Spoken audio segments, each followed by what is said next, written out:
been back to the academia in a while. It hasn't changed much, has it? Well, since we've got some time, want to go to the house of Dana?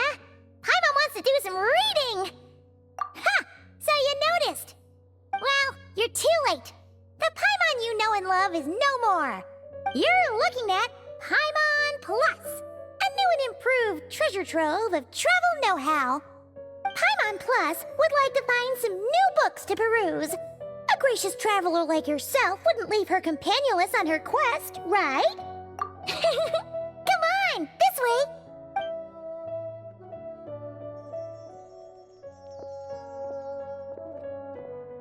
Oh hey!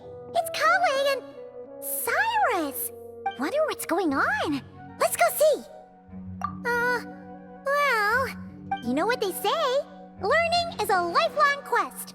Which means there's always another chance to read a book. But you never know when the next chance to reunite with an old friend will come along.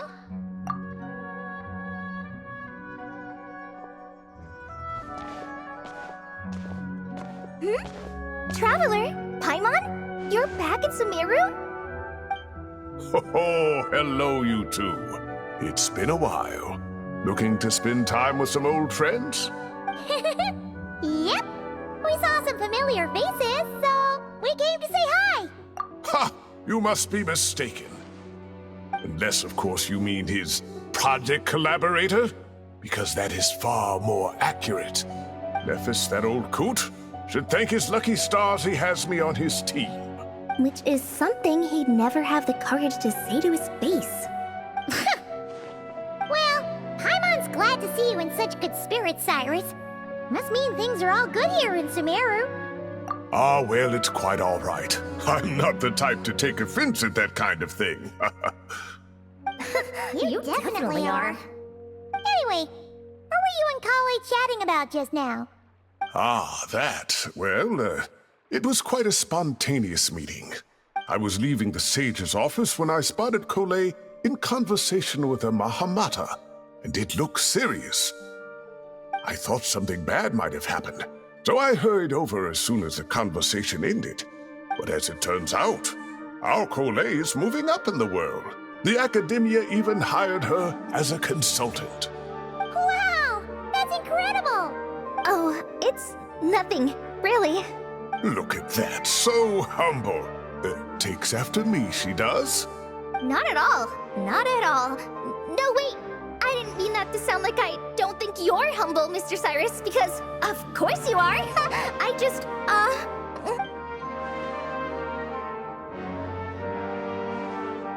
Oh, well, I wouldn't even call myself a consultant. I'm just helping out. Now that the new semester has started, a lot of students and scholars are doing fieldwork for their research. But it can be dangerous for those who don't have a lot of experience in the wild. So, the academia is planning to establish an agency that provides guidance on outdoor survival and rescue for people who need it. Oh, Paimon gets it! So, you're here to explain rainforest survival as a representative of the forest rangers! Yeah, pretty much. Of course, when it comes to tips on deciphering mechanisms or defeating monsters, that's for people who are far more senior than me to handle. And speaking of which, since we're short on manpower, the person in charge at the academia said we're still accepting newcomers. If you're interested, you're welcome to join and share your insights. Ah, seizing the moment. Well done, Collei. Recruiting someone as capable as the Traveler is a great idea. Oh, and just between the four of us, the academia has set aside a generous amount of funding for this project. Well, since Collei's thrown her hat in the ring, we should help out too! What do you say, Traveler? Great! We're all supposed to meet up in Aru Village later, so I guess we'll regroup there. I was kinda worried, since Master Tighnari isn't around to help this time, but now I feel much better! Yeah! Even if you don't trust the academia's eye for talent, you can trust ours for sure! And mine, of course. I have as good an eye for people as I do for tomatoes. Well, there you have it! Thanks, everyone. Oh, speaking of Tighnari, how are things with him and the others? Good, thanks. All the forest rangers are doing great. Oh, but Master Tighnari did mention that Cyno and Sethos were heading to Gandharvaville. I'm not sure if it's for work or something else. Huh, knowing them, could just be to play some cards. I'm not sure. Apparently Sethos is bringing someone else with him too. But with my academia commitment, I didn't have time to ask for more details. Huh, well now Paimon's curious. Should we go check things out, Traveler? That's true, and I'm sure they've missed you. Now that is how it should be between friends. Getting together to play cards or enjoy a meal. Yet here I am, stuck with Nefer, who only ever calls to talk about research. Well, I won't delay your reunion any longer. Until next time. Goodbye, Mr. Cyrus. Take care. Alright, I should probably get going. See you later, guys. Come find me in Aru Village when you're ready. Looking forward to seeing you shine, Collei. Tighnari's place. Tighnari's place. Ah! Here it is!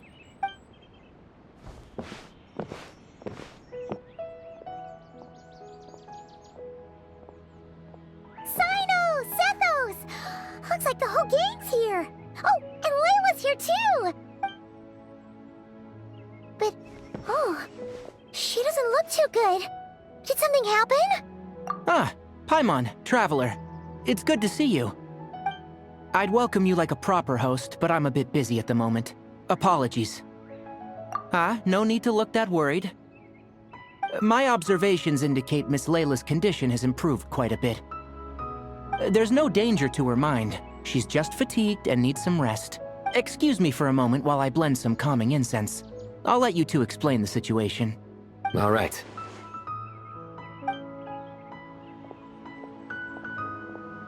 What happened was, Sethos and a few members of the Temple of Silence rescued Layla, who was out in the desert trapped in a state of delirium. She had to be rescued? Oh, that sounds bad. That's all you're gonna say about it, Cyno? I mean, we don't want people jumping to conclusions. That's all I can say about it. The person involved is unable to explain what happened to her, so we're limited in what we know. Sorry. My head is still dizzy. The moons. Exactly how many are there? She's been repeating that phrase over and over again, but she can't seem to remember what happened to her. We tried a few things back at the Temple of Silence, but we couldn't recover her memories. Her symptoms are kind of similar to researchers in the Satyavada life state. So we brought her to Tighnari to see if our veteran forest watcher had any other ideas. Tighnari is pretty much our last option, so let's hope he can help. Well, the good news is, even if restoring her memory is a no-go, we can help with the headache at least. Djer was in a similar state when we found him, delirious and mumbling to himself, but he's more or less back to normal now. Sorry, I should give you some context first, huh? We should let Miss Layla get some rest. Come with me, you two, and I'll introduce you to the other victim of this incident. Good idea. I'll wait for Tighnari here and keep an eye on our patient. All right then, this way. Everyone hold hands. I'll have to tell Master about this when I get back. I see everything. How many moons are there in the sky? Something strange is going on.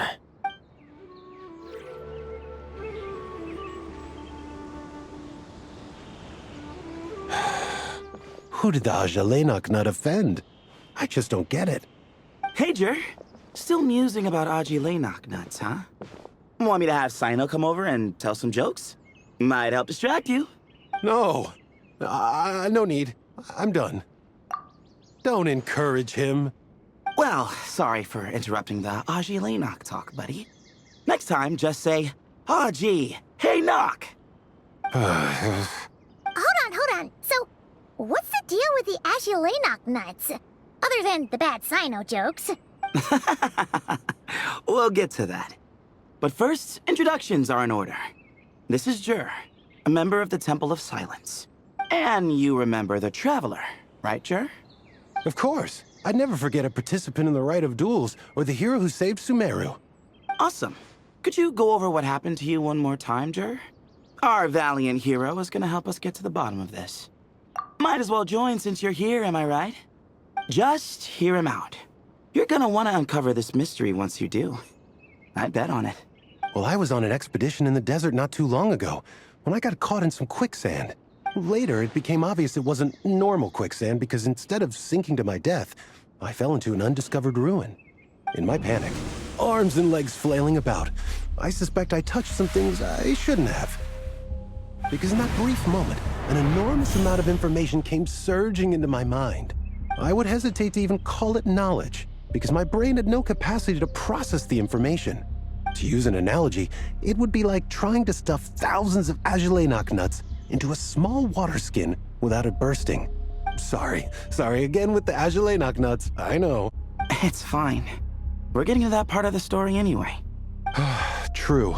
Well, just as I was on the verge of madness, a single phrase broke through the storm of thoughts in my head. It was a man's voice saying, "Don't eat Agelenok nuts." What? I know it's hard to believe, but that's what happened. I was saved by the phrase, "Don't eat Agelenok nuts." I'm not sure. I'm not even certain it was a man's voice. It's hard to remember now that I've been repeating it so much myself. Anyway, the good news is I no longer feel like my head is going to explode. Of course, the bad news is that phrase has been stuck in my head for the past few days. Wow. But doesn't it have the opposite effect? Like, the more you say don't eat it, the more you want to eat it? Yes, that's exactly right. Whoever the voice belongs to, I don't know what his deal is with those nuts. Well, the world's a big place. There's bound to be people who don't like sweet stuff. I suppose. Strangely enough, I'm starting to think the voice belonged not to a man, but a cat. A cat? How? That's the question, isn't it? What would a cat be doing in an abandoned ruin like that? Just as my mind was reaching its breaking point, I could have sworn I heard the sound of a cat guiding me to exit. But when I came to, all I saw was endless desert, and Sethos shaking me in a desperate attempt to wake me up. I'll admit, it was pretty terrifying seeing you like that. Staring off into space and mumbling about Agelenok nuts. You sure don't sound terrified. Sorry. It's not that I don't care. It's just kind of hard for rambling about Agelenok nuts to sound menacing. Now, what Layla was saying, on the other hand, that is much creepier. Exactly. The unknown is what breeds fear. Agelenok nuts are familiar, but the moon suspended above us at night? That's about as foreign as it gets. Well, we don't know that for sure. There could be a whole other world inside an Agelenok nut, with a moon of its own. Huh. I guess. Agelenok nuts are not to be underestimated. Right, yeah, of course. Won't catch me disparaging the mighty Agelenok nut. No, sir. Huh. So, a similar thing happened to Layla then? Yeah, I think so. I was in a hurry to rescue Djer, so I put a marker on the incident site so we could go back and investigate. When his condition stabilized, we doubled back around to check and... Exactly. Multiple victims with the same symptoms at the same location. It wasn't hard to conclude that something is seriously wrong with that place. So, after we got Layla out of there, I had the Temple of Silence put up a warning sign at the scene and send patrols to watch the area. Speaking of, Cyno, Tighnari and I are going to head back there and investigate once Layla is stable. So as per usual, you're here just in time. That's for sure. But there's another reason I want Cyno and Tighnari involved in this. Because the story doesn't end there. Right, Djer? Oh, yes. Where was I? The Agelenok nuts butted in and I... Right. Yes, the cat. As I followed the cat noises, the voice said something else. So, there are those from Tula who still endure. I thought that was strange, of course, because, well, was the voice referring to me? Records of my ancestry are rather sparse, so I'm not sure if my bloodline even traces back to that place. That's right. The Temple of Silence's place of origin. And the home of Tighnari's people. Plus, Hermanubis, who Cyno and I both share a connection to, was one of the city's founders. As the temple's current leader, if something strange happens in the desert, it's my job to get to the bottom of it. But it turns out, a lot of people have a horse in this race. And I'm not leaving any of them out. See? Knew you'd join. But yeah, that's all we know about Djer's situation. Tighnari should be done on his end. Let's head back and check on Miss Layla. Everything. The more I mention Azulay Knocknuts, the more I want some. Hey! Huh. I've never seen these symptoms before. I'll have to tell Master about this when I get back. How are you feeling? But don't speak if it's too taxing. It's fine. I'm much better now, thanks.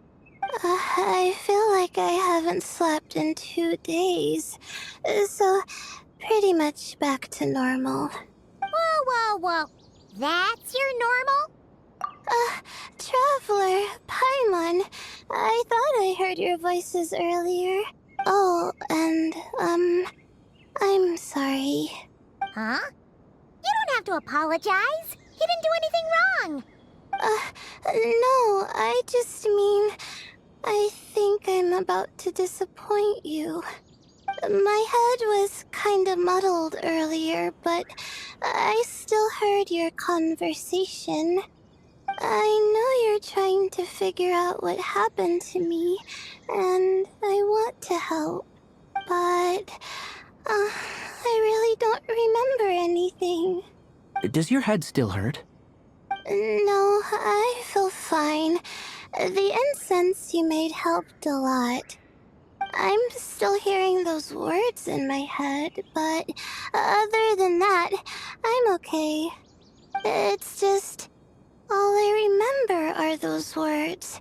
Everything else is a total blank. One moment I was heading to the stargazing point I'd calculated, and the next, I was on my back in the sand. The same phrase playing over and over again in my mind. How many moons are there in the sky? Sethos, did your friend Djer suffer from memory loss too? Not really. His memories are blurry, but there aren't huge gaps like this. He remembers touching something. Someone talking, a voice mentioning Tuletula, and hearing a cat lead him to the exit. A cat. Did you hear it too? Huh? Now that you mention it, I think so. It was so soft. I thought I was imagining things. Which means, at the very least, what the two of you experienced while escaping the ruin is consistent. A single sentence repeating in your heads, and the faint sound of a cat. Still not a lot to go off of. Agreed. Oh, is your head hurting again, Layla?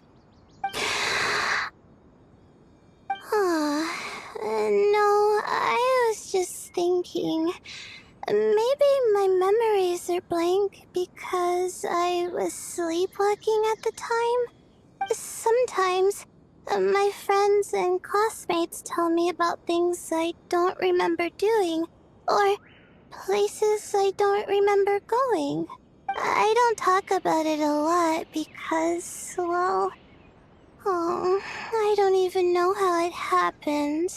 But I don't want my personal circumstances clouding your judgment.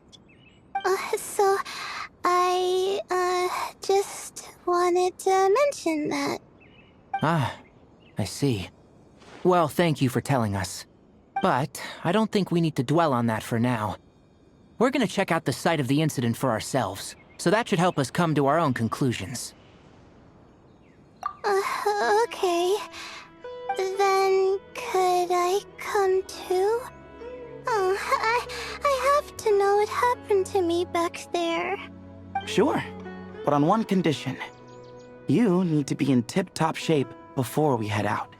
If your condition isn't stable enough before then, we'll have to figure out something else. Of course. Well, I'm more concerned about Tighnari. You sure you'll be alright in the desert?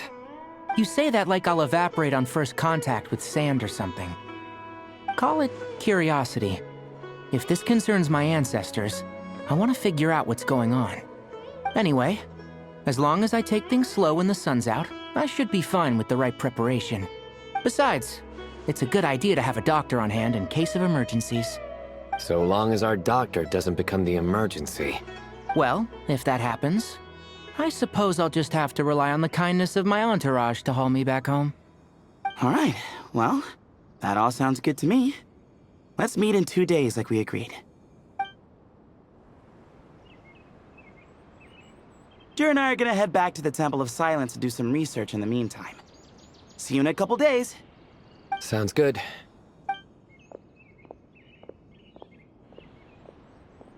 What about you, Layla? If you feel like you need more rest, I can arrange a room for you to stay in. No need. I've asked enough of you as it is. Besides, I feel a lot better. I should make it back to my dorm, no problem. You sure? Don't push it too hard, or you might end up sleepwalking along the way. Don't worry, I'll be fine. I have other things I need to do anyway. Like letting my advisor and classmates know that I'm fine, adjusting my stargazing schedule, things like that. If I don't get it all done, I doubt I'll be able to sit still, let alone stay here and get some rest. I'm not so sure that's... a much better idea. Thank you, Traveler. Of course, if anything starts to feel off, come back for a checkup right away. You'd better listen to him, Layla, or he'll feed you tasteless slop as a punishment. Punishment? You're the one who caught a cold. You're supposed to eat light when that happens.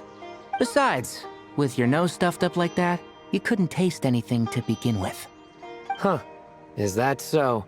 And here I thought it was an in-taste-to-no issue. Should have seen that coming. You're off the clock, so now it's time for puns, huh? Oh, brother, not this again. Don't worry, Paimon. I understand. If you want me to stop, then Then? you'll have to call a plumber. Tell them someone's gotta pipe down. This is getting more insufferable by the second. Put a sock in it already, please. Paimon's done with this game. You win, okay? Let's just get out of here. Please. All right, you stay safe. I'll try to stay sane. Little hints! He's gonna make a mushroom joke when we eat. I just know it. Tighnari should make something with mushrooms later. A fungus for a fun guest. It seems your jokes have improved with practice, Traveler. Happy about that? Absolutely. Finally, someone to share the load. You know what? Collei's helping out the academia, but I haven't had the chance to check on her. Why don't you do me a favor and go do that? Hold on.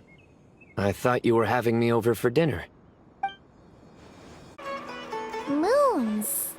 Ashelinok nuts. Moons. Ashelinok nuts. Are the moons going nuts? Oh no! Looks like Paimon's caught the brain bug too! She can't stop thinking about those two things! Oh, Paimon's gotta clear her head. But how? Aha! Got it! The cafe over there! Why don't we head over for a quick pick-me-up? Sorry. I feel kinda tired all of a sudden.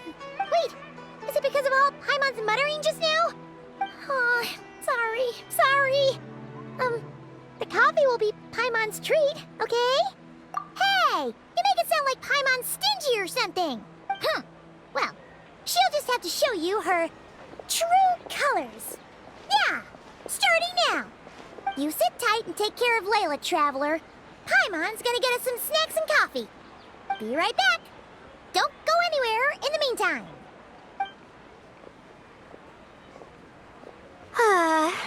She's pushing herself again as always. Saw right through me, huh? I apologize for the sudden emergence, but I didn't have any other options. Well, that's true. So, for our sake and your safety, allow me to fill in the gaps in her memory. That's right. Layla was already in bad shape, stressing about her new study topic, focusing on the stars instead of her surroundings. By the time she realized the danger she was in, it was too late.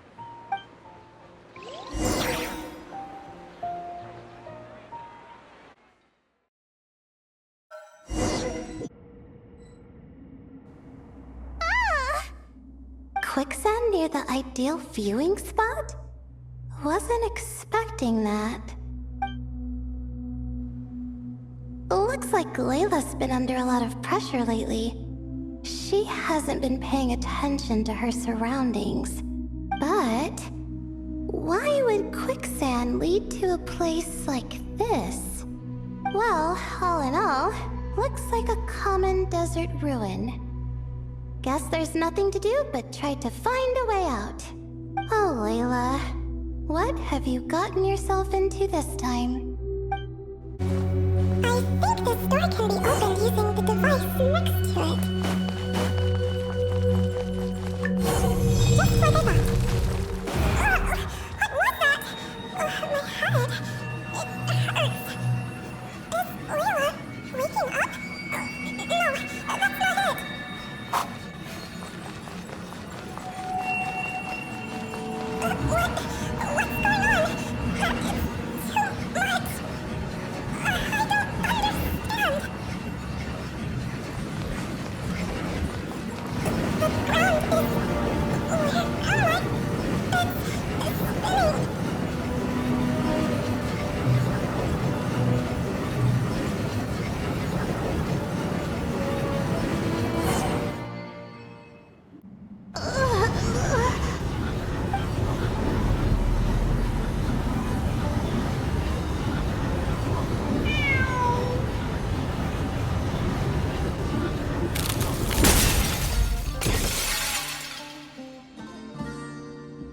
How many moons are there in the sky?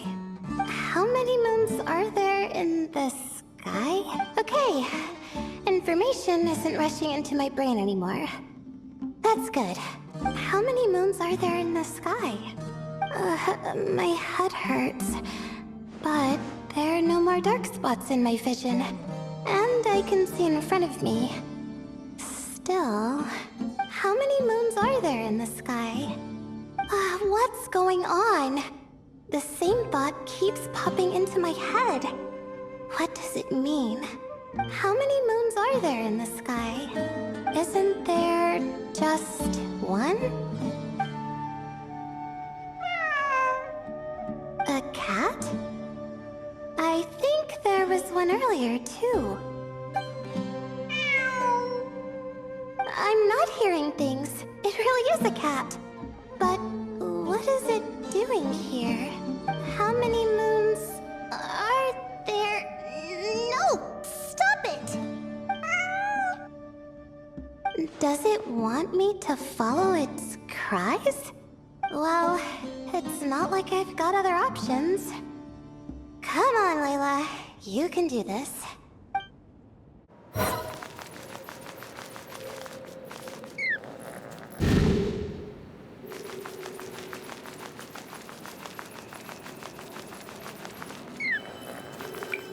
And so, I followed the cat's cries to find my way out. It was quite a kind creature. It didn't even leave until the other me started to wake up. Thinking back, It all started when I touched that device. I've heard fellow students talk about it before. How the desert is full of objects that do strange things. Sometimes it's just a minor inconvenience, but other times devices like that can cause massive trouble.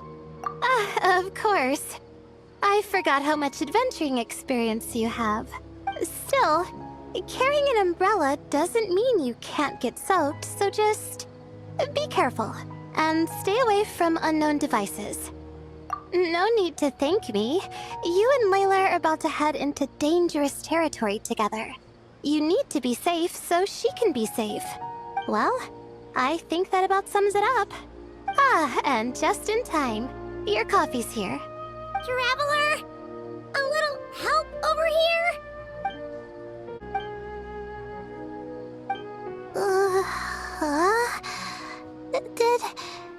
Did I fall asleep? Wow! Paimon didn't even know she had such an impressive skill. Ha! Does that mean since Paimon bought this coffee, it would just make you sleepier? A beverage that puts people to sleep. Better saved for work hours, I think. What? So you can nap on the job? Who does that? Huh? Oh. Beep boop. Oops. Alhatham! Kaveh! Nice to see you! Oh, and you too, Marak!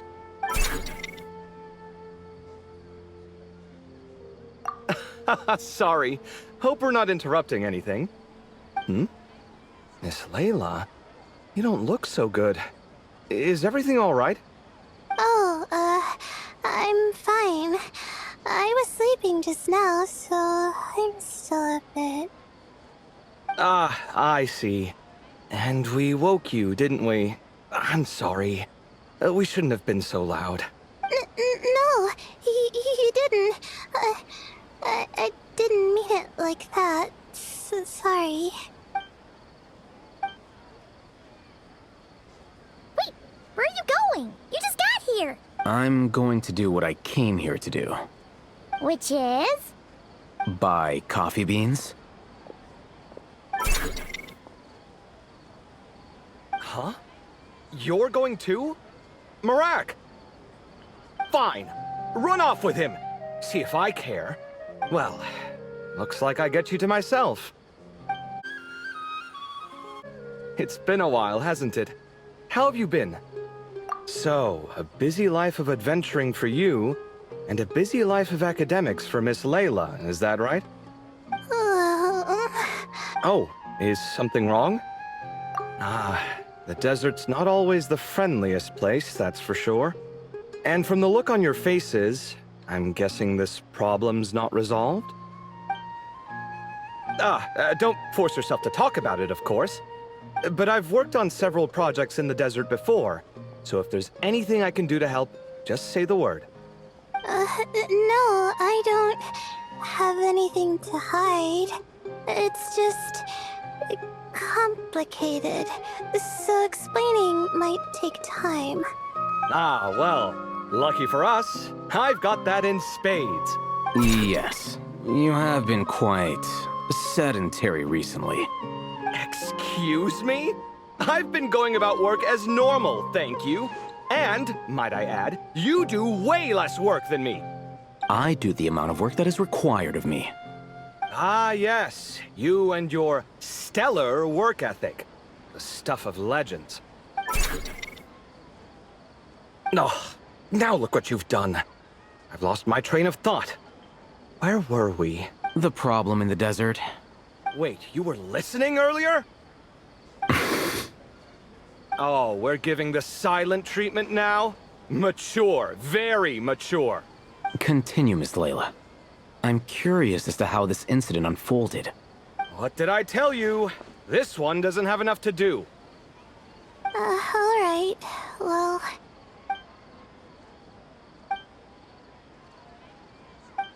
Could you still use some extra hands on this investigation team of yours? Huh? You want to join, Mr. Kaveh? That's right. I think my experience studying desert mausoleums could be of some use here.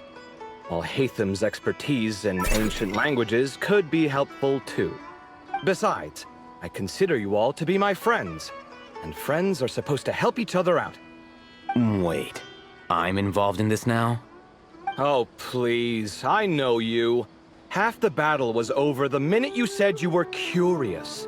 We couldn't stop you from joining if we tried. Well, you've got me there. Besides, this suitcase of yours has been jumping at the chance to volunteer for a while now. I imagine You imagine? mechanical life forms might also feel homesick from time to time. Huh. Now that you mention it, Marak's core was a component sourced from the desert. That could prove useful. You're sure you want to come with us? It could be dangerous. Oh, I'm sure. All the more reason to recruit as much help as possible. It's important to count on friends at times like these. Our pleasure.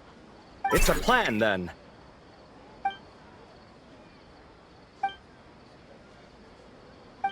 All right, we'll head back to our place to get ready. This one hasn't been on a trip in a while. Chances are, he doesn't even remember how to pack a suitcase. I'm not worried. It'll get done. Somehow. Would it kill you to help every once in a while? I do help. It's called moral support. Oh, of course. And I am ever so grateful. Goodbye, you three. We'll see you soon! Oh, and Kaveh, your coffee beans! You were too busy glaring at Alhatham, you almost forgot them! Well, we're pretty close to the academia now. I should be fine from here. Thanks for the coffee, Paimon. I feel much better now. Right. I'll follow the doctor's orders. Or try to, at least. With the blessing of the stars, I hope we all get a good night's sleep. Traveler, Paimon, over here! Welcome to the home base of the Fieldwise Center. As you can see, the core projects are already up and running, so we can get to work at any time. Huh. This feels like one of those places light novels talk about. You know, the adventuring hubs where rookies gather to take quests and stuff. Oh, and almost like a school festival at the same time, with everyone getting together to learn and then forming teams to hone their skills. It's so exciting! Well, this place isn't quite as decked out as a school festival, but Master Tighnari said the academia plans to be generous with the resources. Anyway, before students and researchers head out on dangerous field missions, they can come here for advice and emergency training. We even have professionals on staff that can join their teams to serve as guides or safety personnel. Yeah, you can think of it like a forward operating base, equal parts theoretical training and field practice. We'll familiarize new recruits with potential challenges in the wild and take them through drills so there's no reason to panic during the real thing. Amber, you're here too? Surprised? I know I was. I'm off duty right now, so I was planning to just drop in on Collei for a bit. But I didn't realize how busy she'd be. I'm not the type of person to sit around and watch, so I decided to be her assistant. Sorry, Amber. I didn't mean to put you to work during your time off. Don't worry about it. A little relaxation balanced out with some fulfilling work is a great vacation in my book. Plus, I've learned a whole bunch of stuff too. And I got to see the Traveler and Paimon again. I mean, it just keeps getting better. We should have a giant feast once we're done here. How does that sound? A feast with the first friend we met in Sumeru and the first friend we met on our whole journey! Oh, that sounds just about as awesome as a giant plate of sticky honey roast! All right, down to business then. Collei and I are in charge of the Scouting Speedsters project. The focus is using devices and machines to pass through hazardous areas, survey terrain, and get details on potential threats. Plus, a mortar research indicates that during dangerous situations, having the support of an adorable companion can help set adventurers' minds at ease and prevent excess nerves. So, we took inspiration from Cullen Anba and Baron Bunny to create 2 scouting devices that are both adorable and useful. Cullen Anbot and Bar Drone Bunny. So far, feedback has been pretty positive. Once we've collected enough data, the academia will continue to refine the scouting buddies and release even more designs. A bunch of Kulanambas and Baron Bunnies running around the wilderness? What is that gonna look like? Plus, with you to guide our 2 little scouts, we'll be able to obtain some great data. Once you have a more complete understanding of the Fieldwise Center, you should come test them out. Now come with me. I'll introduce you to the other consultants. Oh yeah! The lady with the greenish-blue hair also has a super adorable device over there. But it does something completely different than our scouting buddies. I'm looking forward to seeing it in action. Oh, hey! Another familiar face! Come on, let's go say hi. I see everything. Gotta keep it up. Let's do this. It's really that popular? It's really that popular. The internal locomotion mechanism is clever enough, and the execution on the terrain recognition, remote control, and weight detection modules isn't bad. But the appearance... it might as well be a doll for a child. No, this won't do. Madam Farzan, great news! The Traveler and Paimon agreed to join! The Fieldwise Center just leveled up big time, huh? Hello, Madam Farzan! We're here to help! Well, look who the cat dragged in. Excellent job, Collei. Snagging 2 top experts with undeniable adventuring expertise. Now the League won't be able to say a word, no matter what kind of feedback I give. Now tell me, what do you think of this puzzle, pal? Whoa! It looks just like you! It's a collaboration between my juniors in the Haravatat Darshan, the Puzzlers League, and the Synopsium on Ruin Mechanisms. Clearly, the technological aspect is quite advanced. But the appearance... it couldn't be more childish. You should have seen Anise, defending this design choice with more passion than her thesis. Young people these days. Far too obsessed with making things cute. Huh. Paimon kinda likes it. Collei and Amber were just saying how cute companions can help adventurers stay calm. With a doll that looks like you by her side, Paimon thinks she could go adventuring in a super dark ruin and not even get scared. Well, that line of thinking does have merit. And I suppose choosing this particular appearance is a sign of their respect. For me. Still, there are adventurers who place greater emphasis on reliability and technical composition. People like that don't just want their devices to be able to survive an avalanche, but to look the part. And for their appearance to reflect the high-tech composition.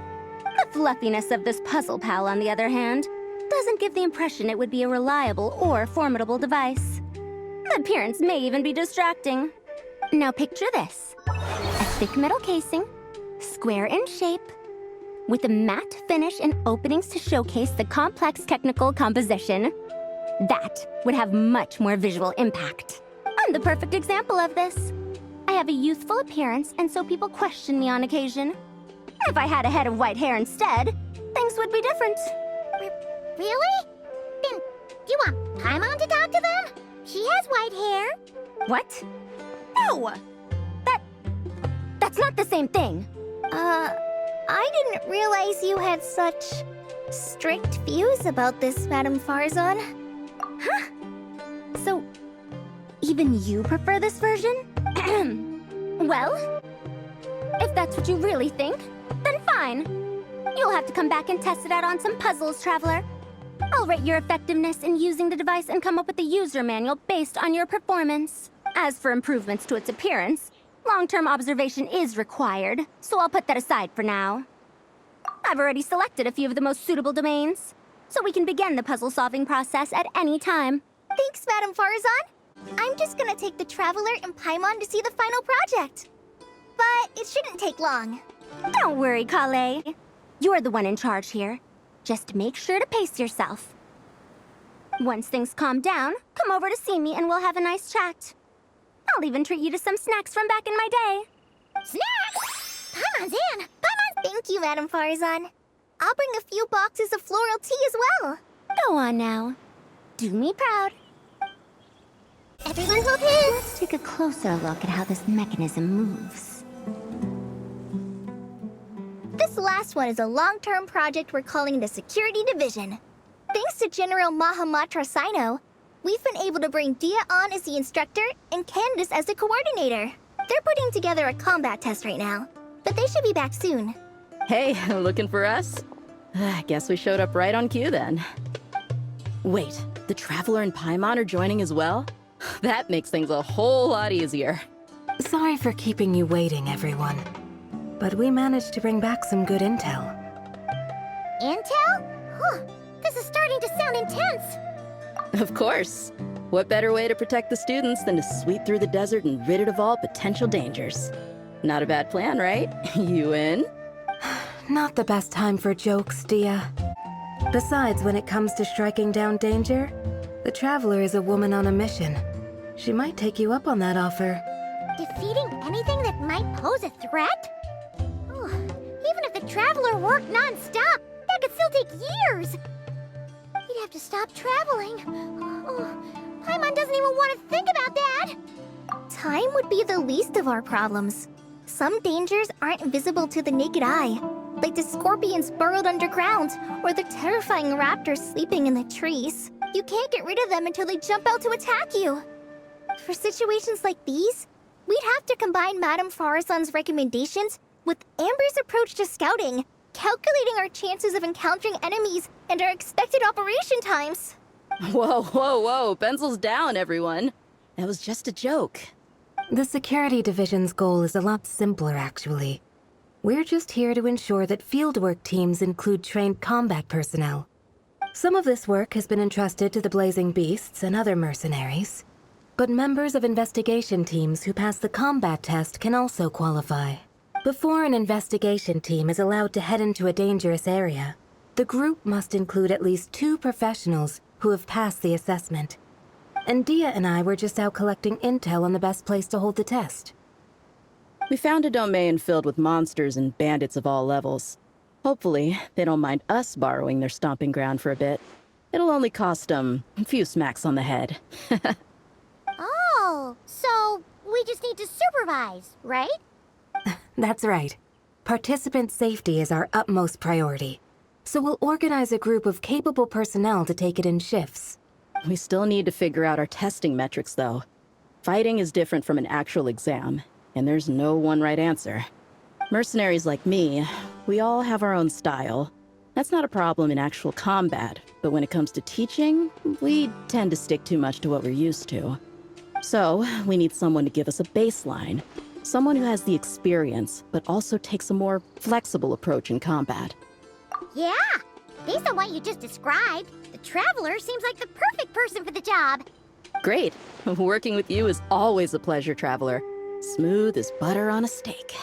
Don't forget about compensation for the Traveler and Paimon, Djer. You agreed without doing the math first. Ah, it's fine. We'll just split the funds Collei wrangled for us, 20-80.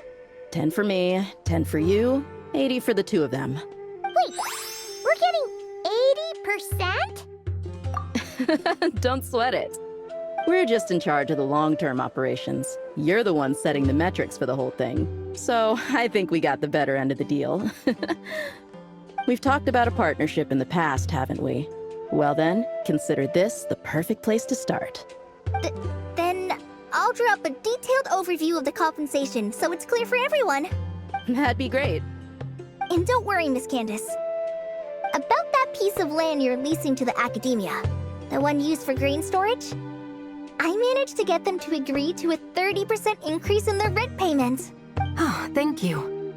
Those funds will go to fixing up some of the village facilities, which should make for a more comfortable experience when investigation teams stop there in the future. All right, we should finish up our arrangements for the combat test. Stop by our station when you're ready, Traveler. See you soon. Oh, you sure are the beating heart of this operation, Collei. He brought the whole gang together. Oh, no. I'm just doing what I can. I still have so much to learn, so much work to coordinate. But for now, let's just give it our all. You bet! We'll make the Fieldwise Center the best it can be! I should invite Candace out for a couple of drinks once this is all over. Is she gonna agree, though? That's the question. I bet Djer is going to ask me to get drinks after this. I'll just propose we drink tea with dried or powdered fruit instead. Everyone hold in! That's it, Collei. Show 'em what you've got. This is the best. What else needs doing? Better check my notes. If even the Traveler finds this doll adorable, I suppose I can let those young ones mass-produce it. Ooh, let's get some of this. It looks fresh. Sure. All right, some of this to go, please. You got it. Taking it home with you? For 2, right? For 2... Oh, no. It's not. We don't... Just 1 serving each. Separate. Not together. All right. Coming right up. Ugh, that was close. Light on the sauce for mine, please. No problem. Any preference for you, sir? Oh, extra on mine. You got it. So, they're not eating together? That's odd. I rarely read these things wrong. That was close. Almost got caught there. No idea what there is to be so particular about, but whatever.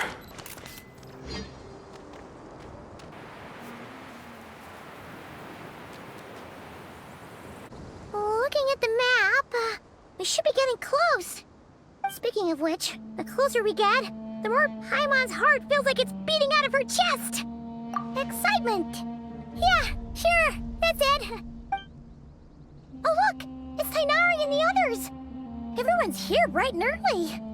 Yeah, the desert's a pretty harsh environment. Better to travel at night and beat the heat. Hey everyone, we're here! Ah, right on time. You don't need to worry about me. It's not too hot yet, and I'm properly hydrated. All right, we're just waiting on the 2 people Miss Layla mentioned, and then we'll be set. He's staying behind. If we don't make it back after a certain time, he'll be in charge of rescue operations. You can count on me. Nice! You've thought of everything! Oh, and Cyrus said he'll be in Aru Village, so he's also available if we need help. Haha! Amazing! Having people to watch our back is making Paimon a lot less nervous. Yeah, I did. After hearing about what happened, my advisor gave me some time off to rest. So, my studies are on hold for now. Then, does your advisor know you're back in the desert to investigate? Yes, but I was only allowed to come after I mentioned that General Mahamatra would be there too. Haha! Quite the reputation you've got there, Cyno. Something wrong? You haven't said a word this whole time. Are you in a bad mood or something? No. Being skilled with words also means being a good listener. I'm just reflecting on what you're saying. Alhatham! Kaveh! Ha! Over here! Darn it. I was just setting up a brilliant... Yeah. I'm sure you'll find another chance. The important thing is, our scribe and our renowned architect are here at last. High praise. But wait, why am I renowned and not him? He's just as famous as Cyno, Djer, or Nilou. That just means your level of fame is even greater. How could a lowly scribe hold a candle to you? Lowly scribe? Please. All those strings you pulled to get those new books from the House of Dana? What do you call that? Borrowing. Anyone with an employee ID can do it. Uh-huh, yeah. The House of Dana bends over backwards for just anyone, does it? Send a report to Lesser Lord Kusanali then.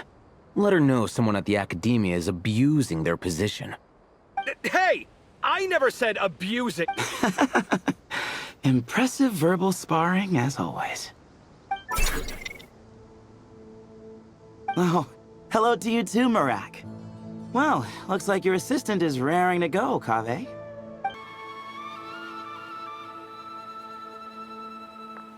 So, I say we get this show on the road. No sense delaying the inevitable. No need. We're in this together, remember? Djer, this is the entrance, yeah? Yes. Perfect. Then, if we're all set, let's get moving. Guess this is where we waltz right in. No need to knock. Knock. As you lay knock. I hope everything goes well in there. I've got your back from out here.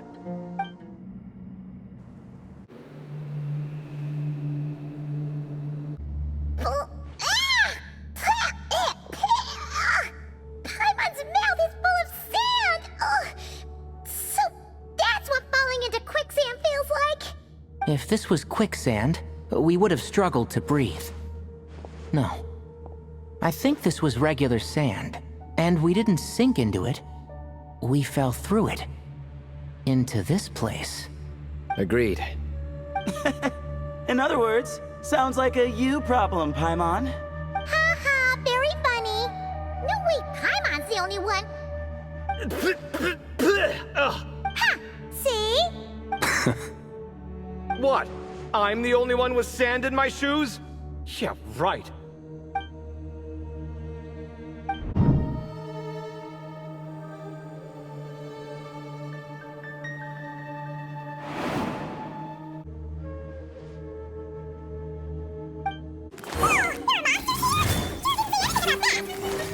Probably means he didn't run into any. We're just unlucky. Not the best sign of what's to come.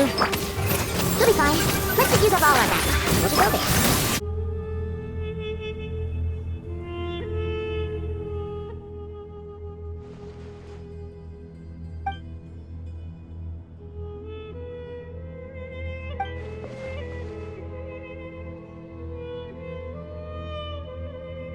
Well, that goes without saying. Fair point. There's just one problem, though. The only way forward is through that door. Ooh! Is it time to hunt for a key? Paimon loves this part. Don't worry. With our adventuring experience, we'll find it no problem. Let's get searching. Mark, wait!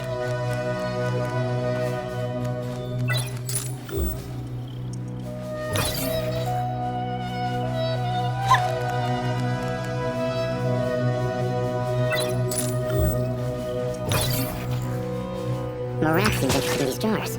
Go smash them. Ah, well, we would hate for you to have to lift a finger, Your Highness. Marak, this isn't really your old home, is it? No idea what that means, but Marak does sound pretty happy. So, mechanical life forms do have the capacity to miss home. A novel discovery. Well, with Marak leading the way, we should be safe, right?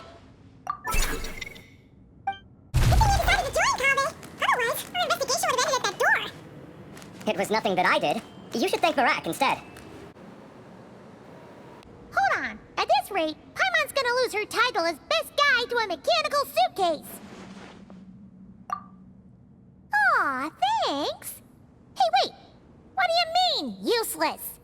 Well, no weird mental symptoms so far. I'll take that as a win. That said... There are 3 doors here. So, we split up. Divide and conquer. Otherwise, this whole thing is in ruins. No pun intended on that last part. I swear. Yeah, that might be our best option. Good idea. And the minute things go south, we go back the way we came. Ooh, this is getting exciting! So, who's teaming up with who? Paimon calls dibs on the Traveler!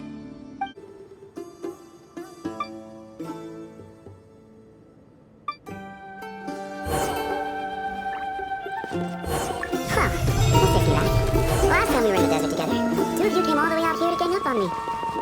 Oh, sounds like someone's holding a grudge. Just what I like to hear. If you're still hung up on that last one, just name the time and place, and we'll have ourselves another thrilling... duel. What's with the awkward pause? Were you expecting me to stop you from saying something stupid? You two can have 1,000 duels for all I care, after we're done here. For now, focus on the task at hand. This chamber is huge. I can't even imagine what it's used for. Oh. What's wrong? I seem to have stepped on some kind of stone slab. Huh. There's a pattern on this, but it's hard to make out with all the dust. Huh? Look! The shape seems to match the markings on the ground over there. Let's slot it in and see. And we have a match. Looks like we need to find the other 3 broken slabs. Let's search the area, but be careful where you step. Ooh, got one! Ouch, but watch out. The edges are kind of sharp. Got the 3rd piece. We just need one more. Huh. Look, a cat. Could it be the same one Djer mentioned? I don't think we need to worry about startling him. He doesn't seem afraid of people. Yeah. If anything, it seems like he wants us to follow. Oh, he led us to the last piece. Who's a good kitty? I never thought I'd hear you say something like that. You've clearly never heard how the professor talks to his tomatoes, then. Alright, well, that's that. Now, we need to figure out how to get rid of all this dust. Behold, the great Vayuviastra. Be honest. You've been waiting to say that for how long now? Just activate the mechanism. Huh. It worked. It's a picture of... 3 Hermanubises? That can't be right. The ears aren't vertical. Oh, true. And the looks fall short. My hat is much better looking.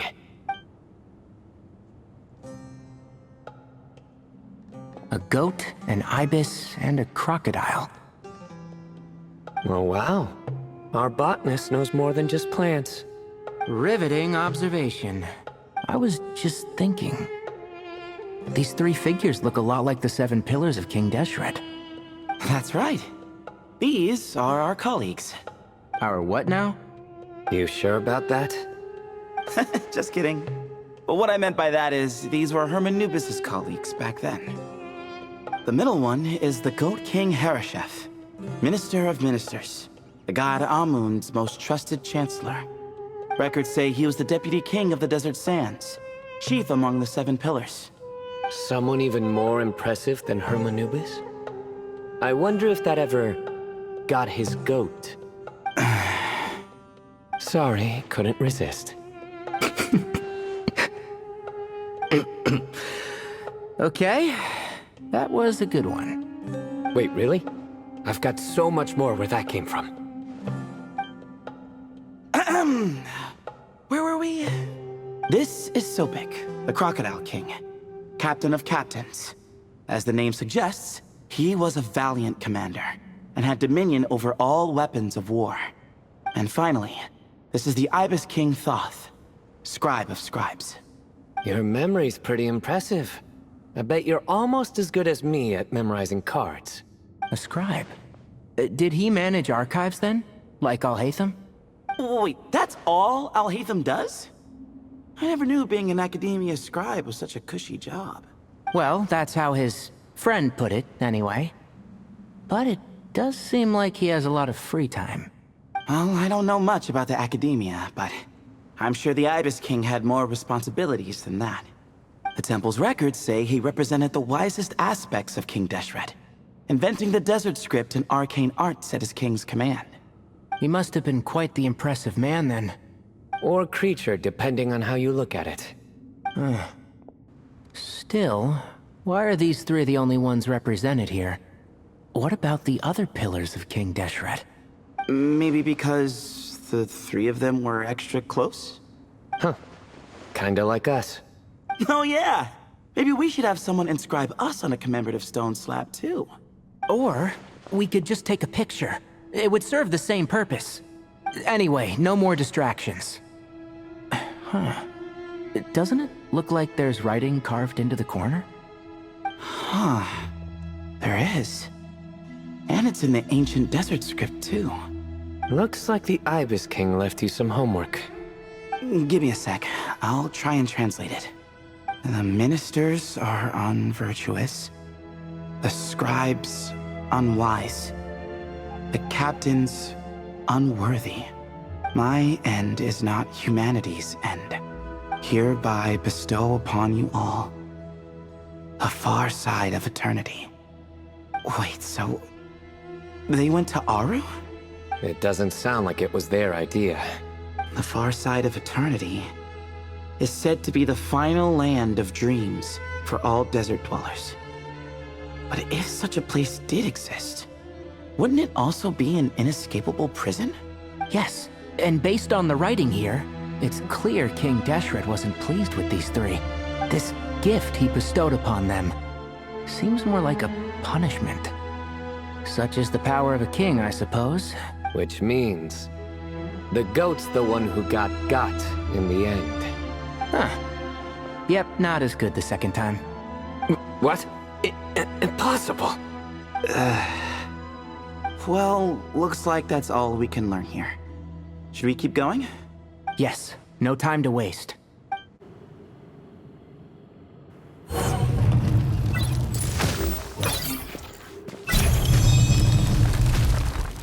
Jeez, who knew a suitcase could be so fast? Marak is nothing like this when it comes to housework. Hey, wait up! The scout's job is to take the lead. Just let Marak figure it out. Easy for you to say. I'll be the one doing the repairs if something happens. Why don't you go scout ahead then? When I think of a comeback, I'll let you know. Oh, Marak stopped. What is it? Found something? Looks like something covered in sand. Let's get it out then. Come on. Oh, it's a stone slab. Good job, Marak. Let's take a look. Huh. Looks like this part of the picture goes over there?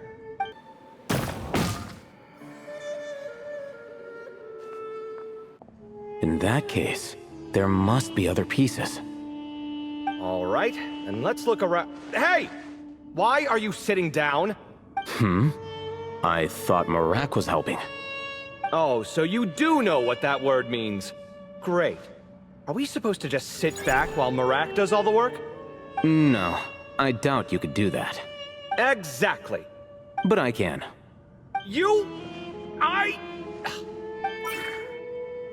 See? It's all coming back to me. How insufferable it is to work with this no-good, do-nothing... We could be more efficient, I agree. I'll work on this piece. You take care of the rest.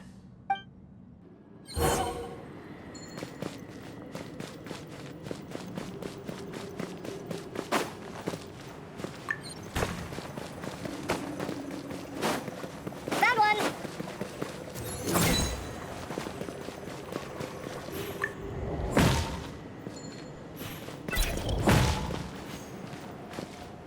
Good teamwork.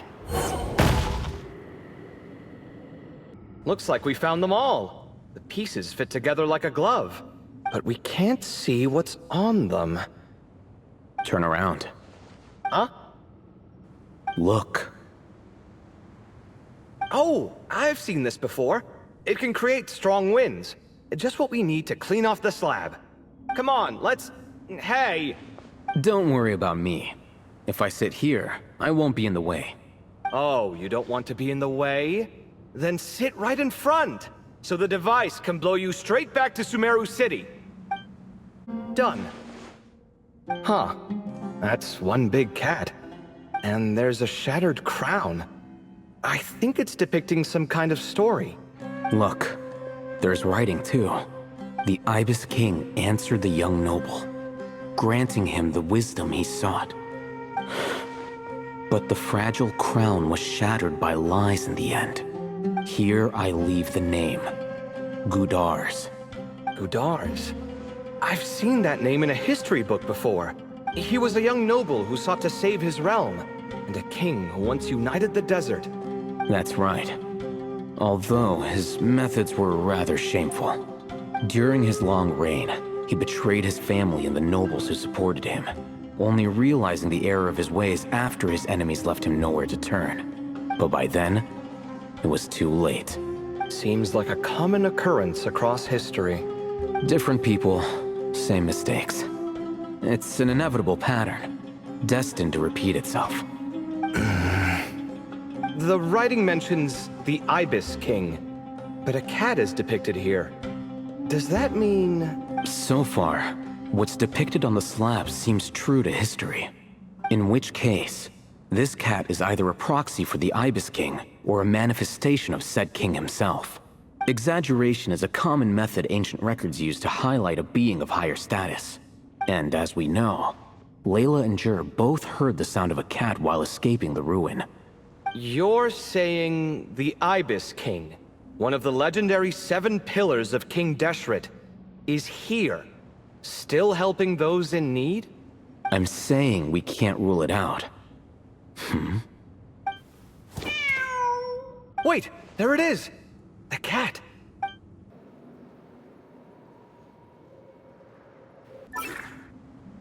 Ah! Marak went after him! The cat's showing us the way forward. Come, let's follow. Okay.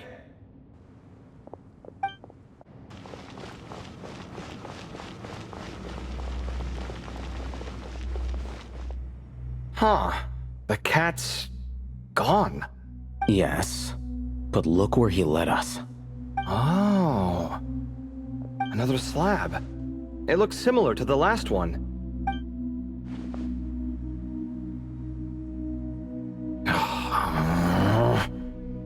Oh, by all means, take your sweet time. Wouldn't want you to overexert yourself.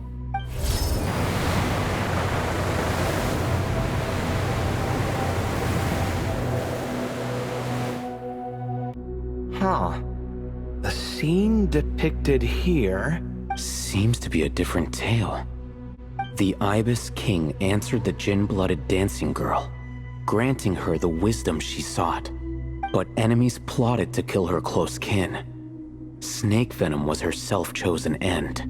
Here I leave the name. Makaira. The Temptress of Woe? You've heard of her? Of course. I don't just sit around doodling all day. She's mentioned in tons of papers about the desert. As I recall, she was given as a gift to the Tyrant King of Gurabad, and later seized the opportunity to kill him. After getting her vengeance, she reigned as queen for many years, until her enemies attempted a coup, and she took her own life. That's more or less the version I've read as well. It seems this queen also had dealings with the Ibis King. Yeah, I'm starting to find this whole granting wisdom business a bit concerning. I mean, considering how Gudar's and Makaira ended up, it might not have been a good thing. But, at the same time, if the cat guiding us is linked to the Ibis King, then he doesn't seem like a villain either. People are complicated, and the same is true of the servants of the gods, no matter their wisdom or power. Let's reserve judgment for now, and keep moving.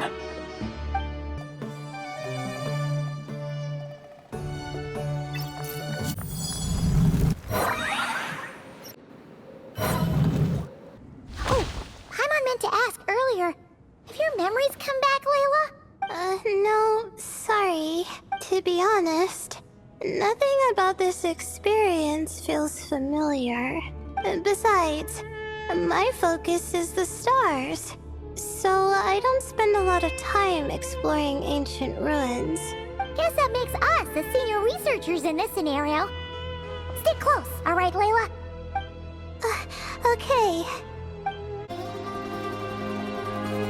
Wow, what a tall ceiling.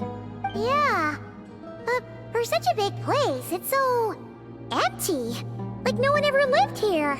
Sure must have been boring to live in ancient times, staring at ceilings all day. Now that you mention it, I've heard some people used to draw star maps on their vaulted ceilings. Some might even make them transparent to better observe the movement of the stars. It sounds so nice. Stargazing from the comfort of your own home. Wait a second. I think I see something up there. Huh? How is Paimon supposed to do that? Oh, right. Flying. Duh. Alright. Sit tight, everyone. Adventurer Paimon will be right back.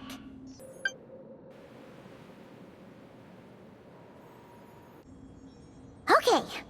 So, there's nothing super special up there.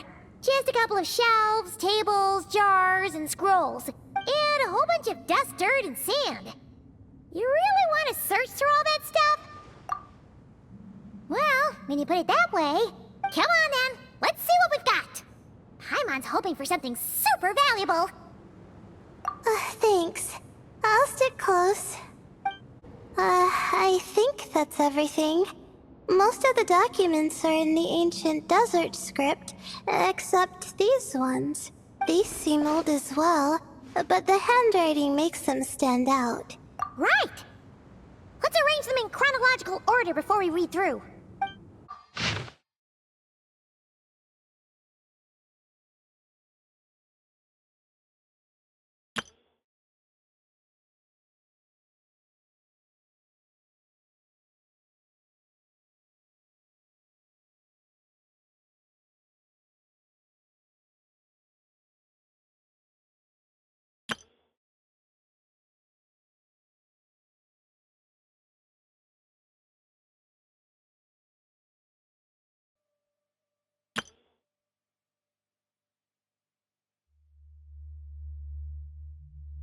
Okay, now...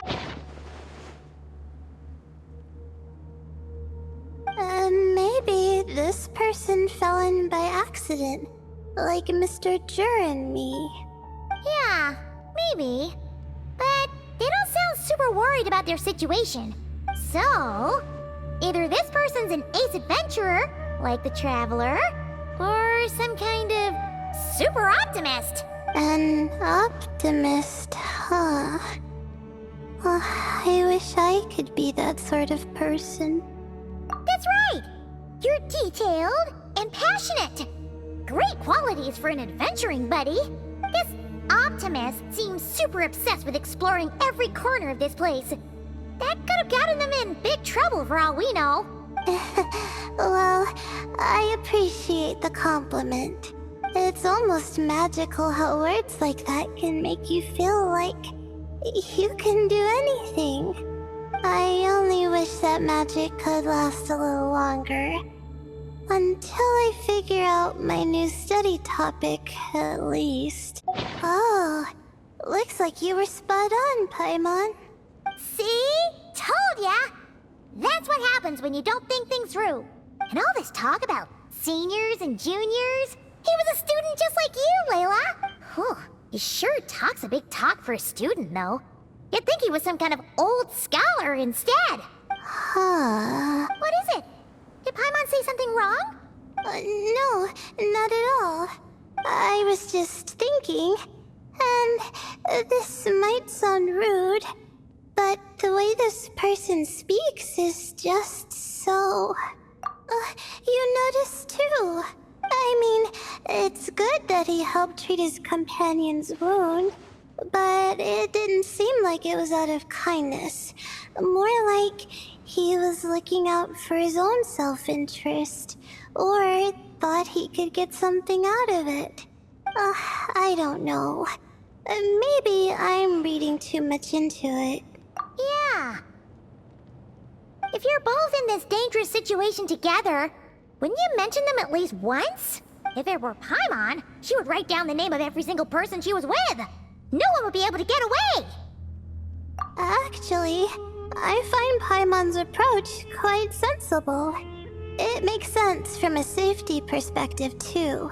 That way, if anyone came to the rescue, the notes would be able to tell them everything they needed to know. Whoa! That's genius-level thinking! Well, I learned that from Madame Farzan, actually. I'm not speaking from personal experience or anything. Oh, no! I'm just a student. It's fine! You taught us something, so you're our teacher. Simple as that. Anyway, from the looks of things, The student who left these notes behind was pretty weird. Let's keep reading. Whoa, hang on. That's a lot of information. Paimon needs a moment to take this in. The Ibis King. So, did this person actually meet the Ibis King here? Sorry. Who? Jeez, not again. Stop teasing her, Traveler. You know she was asking about Nefer. Anyway, Nefer's, a friend of ours. And she's mentioned the Ibis King before, but not in much detail.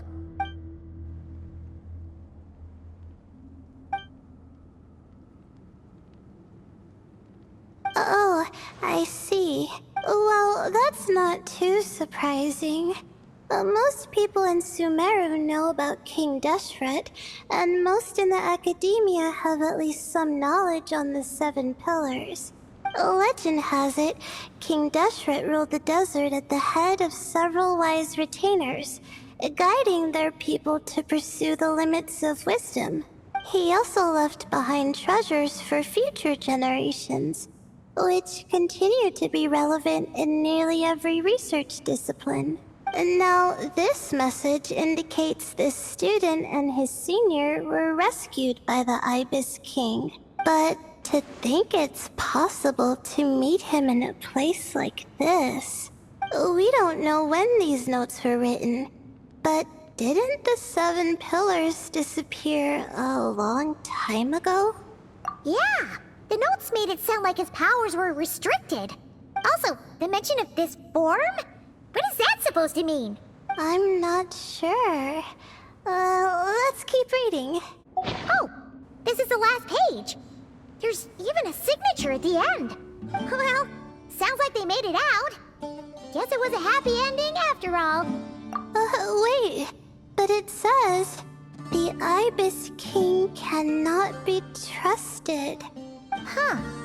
Our friend said something similar. That the Ibis King was a liar. And the notes did make it seem like something wasn't quite right with him. Maybe he wasn't one of the Seven Pillars at all, but some kind of con artist. Huh? What's that supposed to mean? I think Paimon raises a good point. Let's keep our guard up just in case. Alright, I think that's all the clues around here. How about we... Oh, it's Marak! That means Kaveh and the others should be around here, right? Hello? Anyone up there? Can you hear us? Yeah, we can! You know, sound travels just fine in an empty chamber like this. You don't have to shout. Of course, if you're shouting to express your excitement at being reunited, by all means, pretend I never said anything. Yelling like this is kinda exhausting. Come on, let's head back down.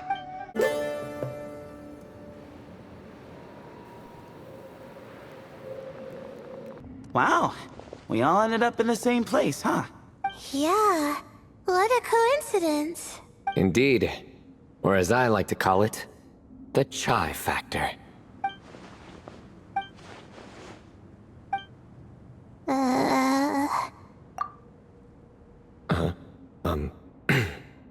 No reply?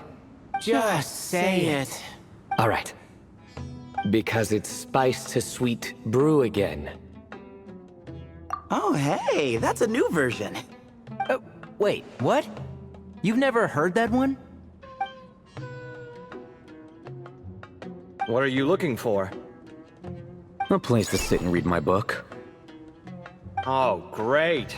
What else is new? Well, looks like everyone made it through unscathed. Let's take this chance to get some water, rest a bit, and discuss what we learned. Sound good? Yeah, let's debrief.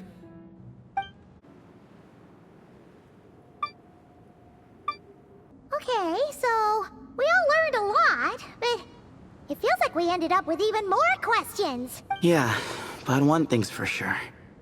This place is tied to the Ibis King in some way. Hey, Cyno. You're the current representative of Hermanubis. Can you call him up for a sec? Of course. Just let me sense his presence.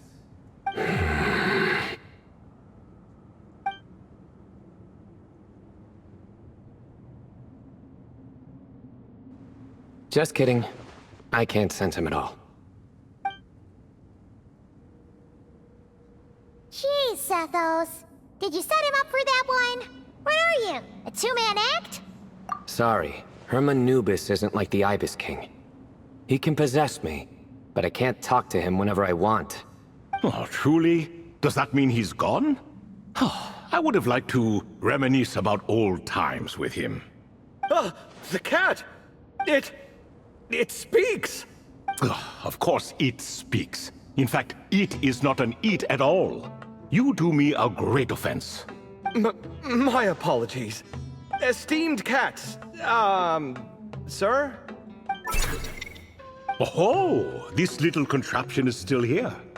Contraption? No, this is Marak. Which means you do his assistant a great offense. Huh? Well, I didn't mean... Well, I apologize.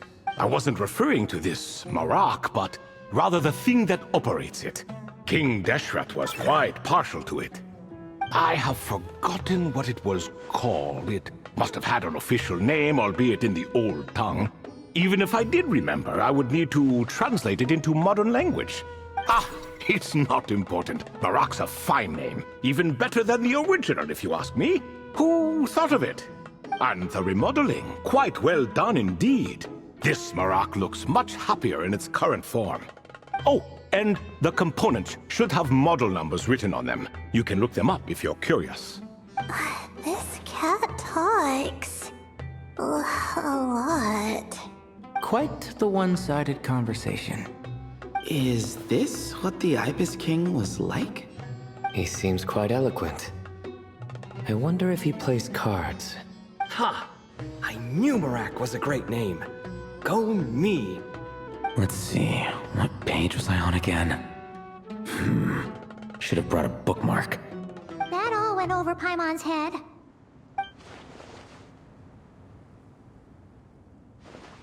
Hello indeed. For you to know my name. Yes, I was not mistaken. You are special among your companions. But you are all guests. It is only proper to invite you in. Come then, this way.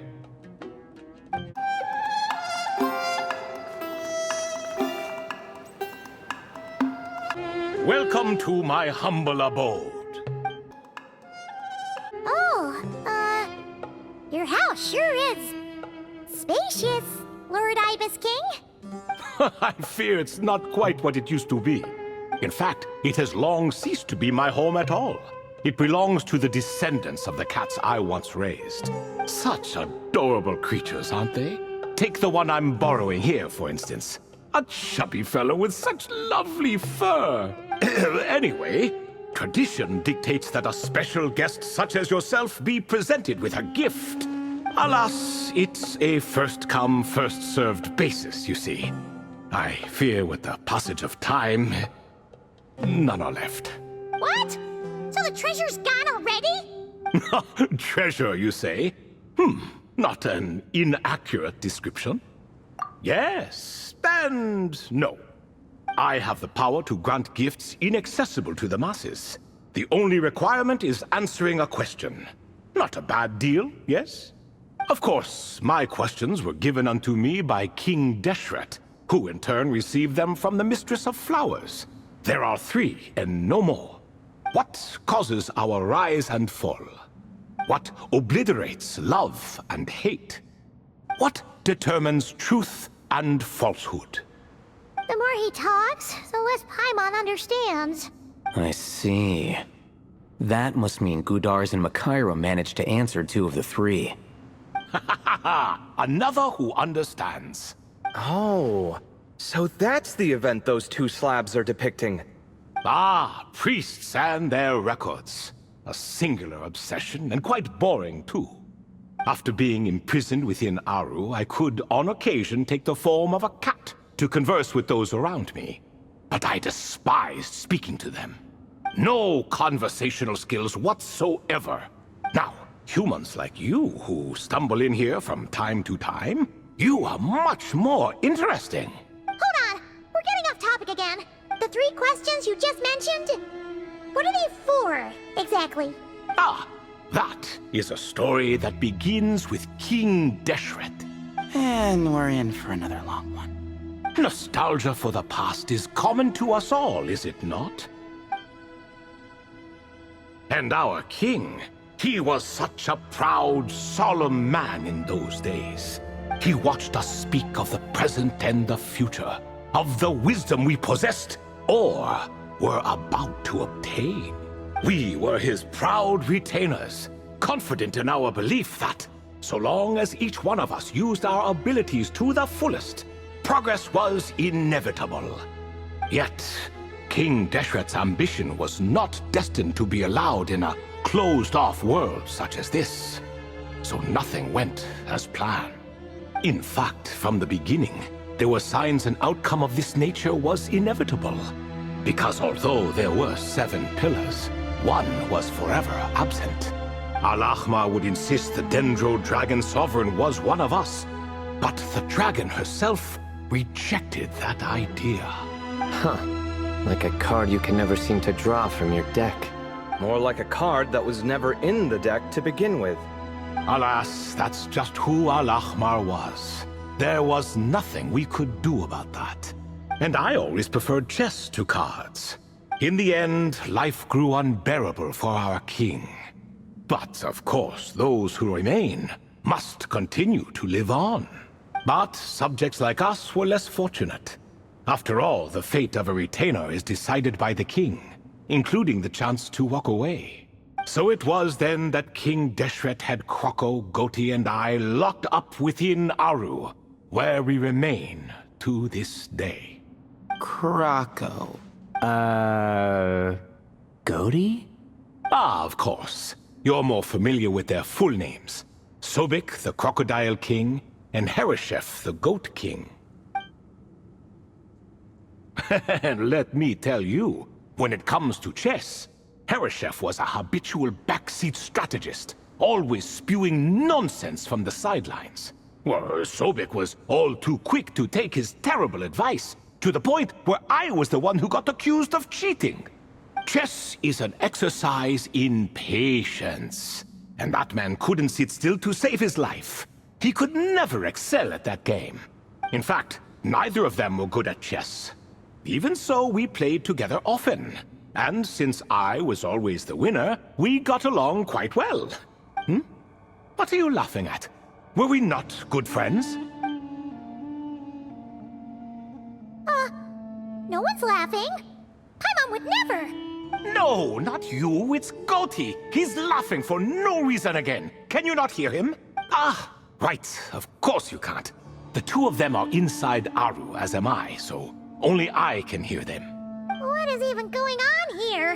Has he, started to lose it after being trapped for so long? That does happen to prisoners serving life sentences. Speaking of which, how's Azar doing these days? I doubt he's doing much of anything. Just what I wanted to hear. What is the meaning of this? You doubt my words? I have half a mind to not talk at all. Oh, no. They're not questioning you, Lord Ibis King, just discussing other things. Please, continue. In that case, where were we? Getting to the part about the 3 questions. Hopefully. Ah, yes, we're almost there. Before I entered Aru, King Deshret said I could be released from my eternal seal if I chose humans who could provide the correct answers to those 3 questions. The first person who caught my eye was Gudars. I asked him, what causes our rise and fall? He answered, conspiracy and betrayal, for it renders the righteous and wise unable to succeed, and thus nations fall. I found his answer quite interesting, so I bestowed upon him the power to deceive. The second human I chose was Makaira. I asked her, what obliterates love and hate? She said unto me, I have nothing left to lose. Vengeance alone can quench both love and hate. I found this to be another fascinating response. So I granted her the power to be loved. But both of them ended up...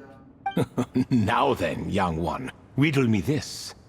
Did their answers point to this fate, or was it the power I bestowed upon them that determined their end? I'm just an observer who doesn't understand their circumstances, so I can't answer. A clever reply. I do not wish to comment either. It is all in the past at this point.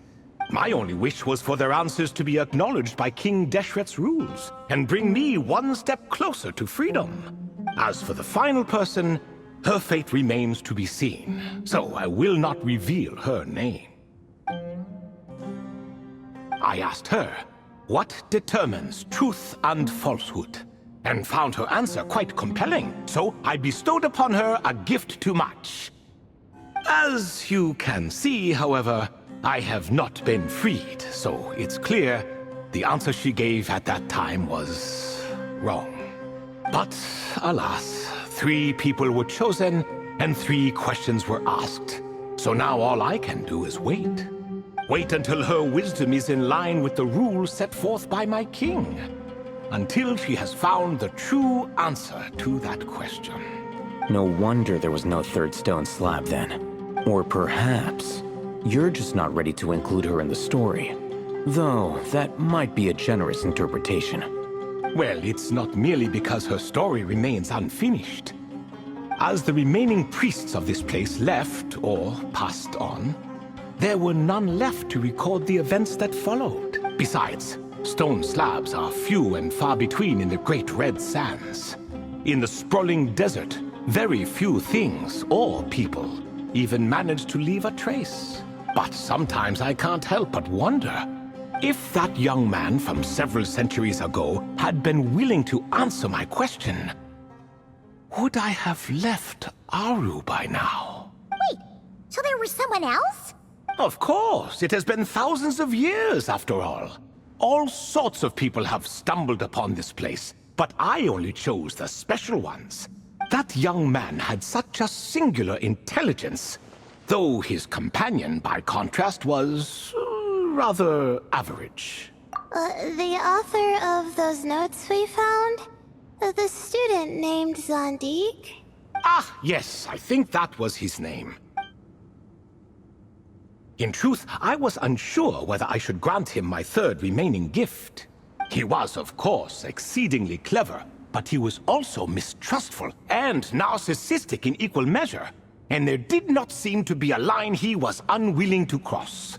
Too much power could be dangerous in the hands of someone like him, so I found myself rather relieved when he declined my gift.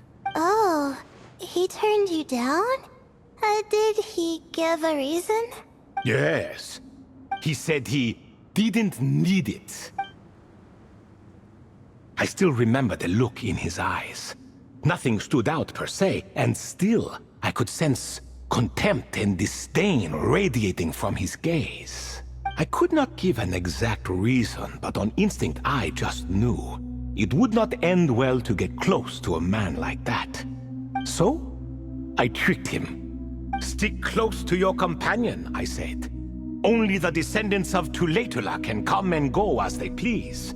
Leave him behind, and there is no escape for you.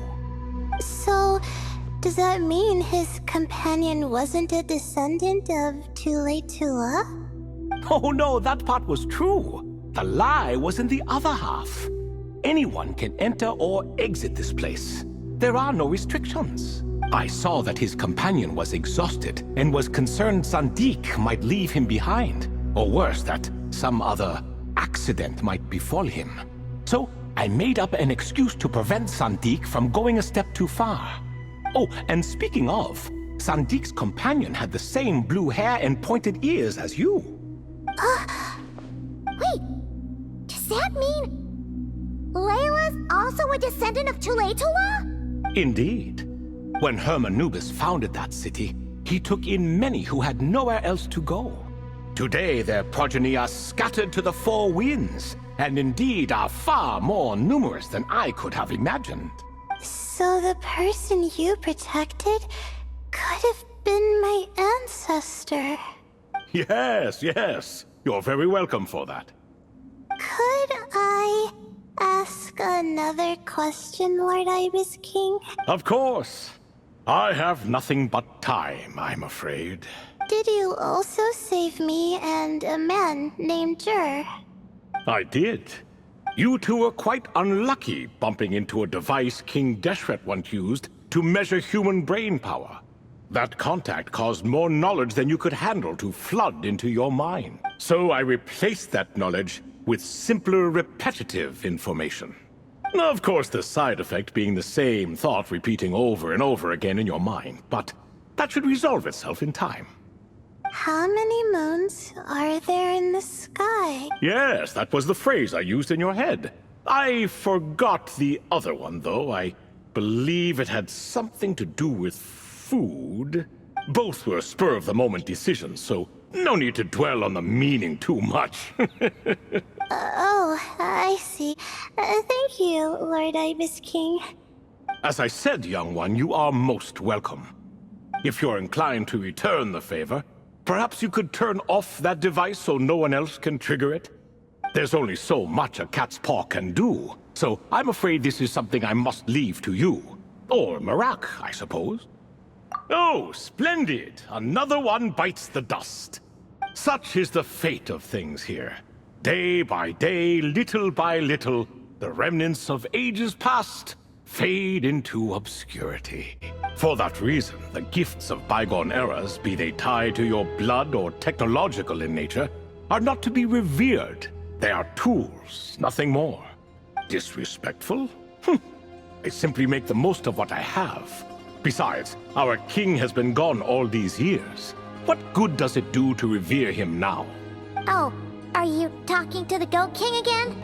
No, Croco this time. He's pestering me for another game of chess. Says he wants to even the score. Wishful thinking, if you ask me.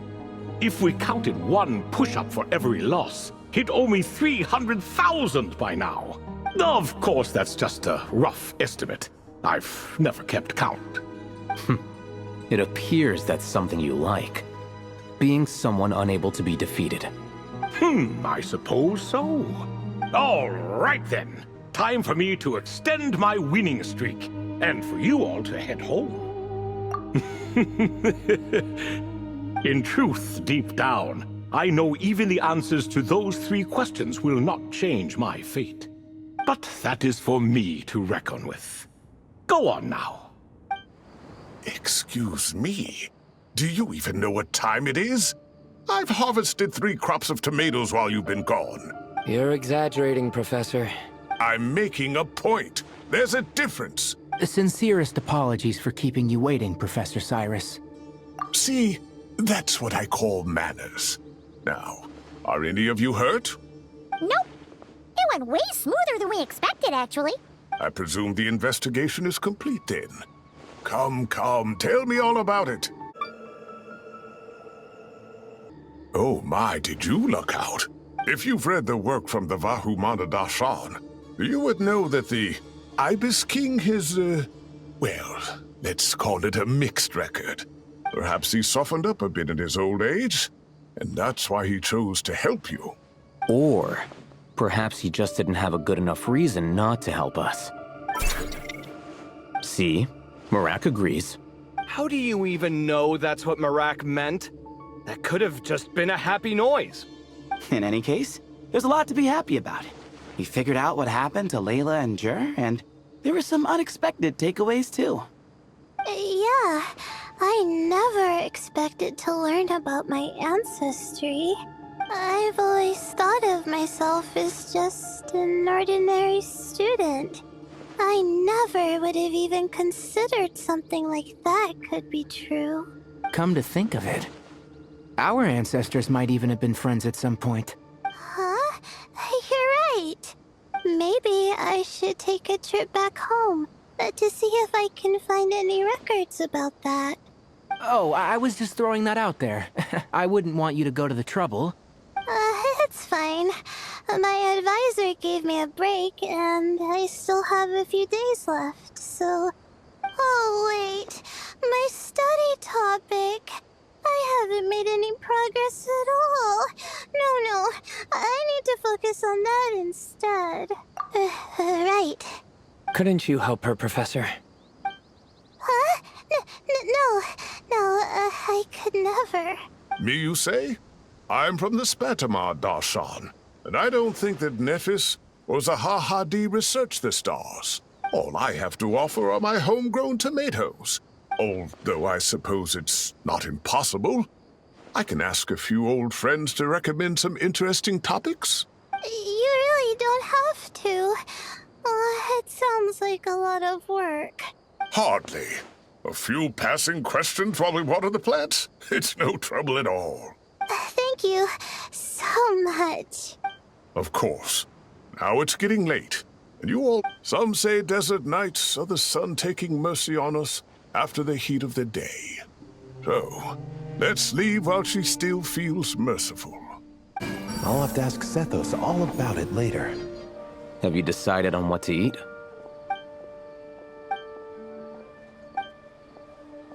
Fine. I'll go ahead and order then. Hey! Wait a minute! So, when you do the thing where you pretend not to hear a question if you don't want to answer, it works like a charm!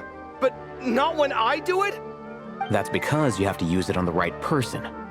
Besides, you really think you can use my own tricks against me? Why is it getting so hard to keep up the act? Is a worry-free life too much to ask for? It's been an eventful day, and it seems someone is intent on not making tonight any easier. You don't make it out to Gandharvaville often, and there wasn't time for visiting earlier. So why don't you stay a few more days? Sure. Got anything fun planned? Not really. We usually just go camping, do a little fishing, have a barbecue, things like that. Oh, and we invite the Traveler along too if she's in town. Nice! I love camping. And a barbecue is a must. Don't get too excited. You might not know this, but Tighnari doesn't use seasoning when he grills. Huh? No way. Don't listen to him, Sethos. I prefer a clean taste, but you can put on as much as you like. You could have at least played along. You've changed, Cyno. Man, it's a shame Hat Guy hasn't been around lately. Or I'd invite him to join. He's the perfect buffer for your nonsense. I wouldn't mind him tagging along either. It's just a shame he doesn't play cards. Do you want to know why? Absolutely not. Seriously though, where did he go? Has anyone seen him around at all? I heard he's taking care of something in Nod-Krai. Oh, well, I hope it all works out. Hat Guy. Card games. Was he setting up for a hat trick joke? Haven't thought of a new pun yet, but it'll come to me. And then I'll punch them with humor. Rainforest life sure is something. Do all desert dwellers become like him after being here long enough? Good news, everyone! The Fieldwise Center is getting a lot of praise from important scholars all throughout the academia. Soon, they'll send a team of specialists to take over the management of this place, based on art, so thank you for all the support. Wow, sounds like your hard work paid off, Collei. And you're overseeing the transition yourself. Well done. The young students today could learn a thing or two from you, Collei. Your confidence, your proactiveness, your leadership. It's admirable. Not like some of the ones I teach. So focused on theses and research with no practical skills to speak of. To be honest, I don't feel all that confident. Being the go-between for all the different Darshans, coordinating everything, I still can't quite believe I managed it. Oh, but the Traveler and Paimon played a huge role in that too. I can't thank you both enough. Yeah, we're used to this kind of work. So for us, this was more like a super special camping trip with friends. You know, a few puzzles here, a little exercise there. It was super fun. Pretty much a piece of cake. Oh, man. Now Paimon's hungry. Hey, now that we're all done, why don't we go get some food to celebrate? Candace and I are 2 steps ahead of you. This way, everyone.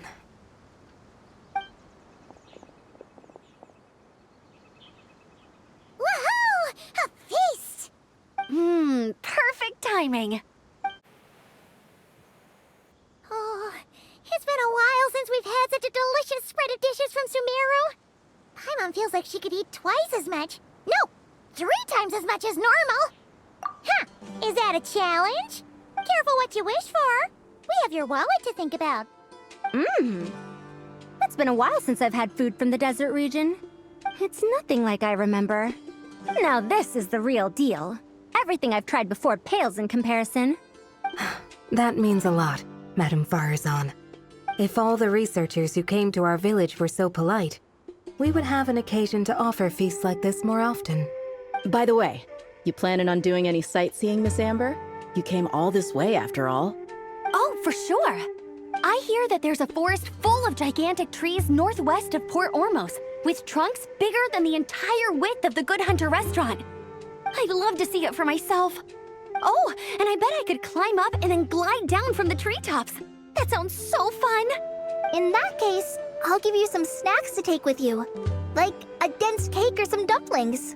The wind's strong up there, so you don't want anything too crumbly. Oh, and you'll need a thicker water skin, so it doesn't break if it drops.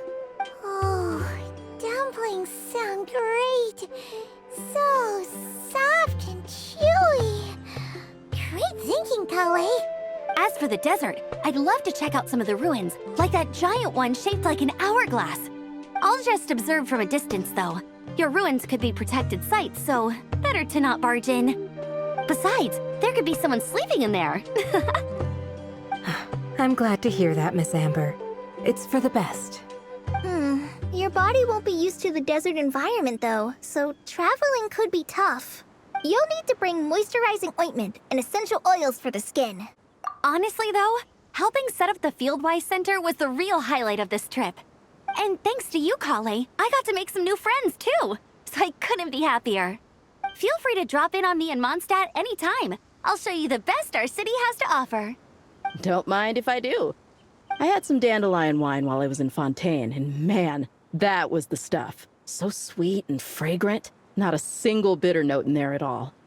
And that was the imported stuff. I bet the taste is even better when it's fresh. I'm looking forward to downing a couple of barrels already. It couldn't hurt to take a break from wine either. Those children gave you some hennaberry thorn powder, remember? You could make some tea. Come on, Candace. It's just a taste. The barrels aren't even that big. We're talking like 3 to 5 cups per, tops. And don't worry, I'd make sure to bring back souvenirs for everyone. Well, I've heard the Knights of Favonius Library has quite the collection. I wonder if there are tomes that approach engineering from a different angle. Could be worth perusing. I'm not sure about the exact number, but the library's pretty huge, all right. What kind of books are you interested in, Madame Farazan? I can write them down and have Lisa get them ready for you. Either way, just leave your Mondstadt travel plans to me. Lisa? Lisa Mincy? Cyrus's prize student who he never stops bragging about? So that's where she's hiding. This is kind of nice, isn't it?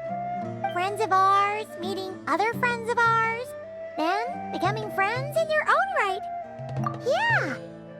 Maybe we should start introducing our friends to each other. Paimon can think of a few who might get along. Huh, not a bad idea, right?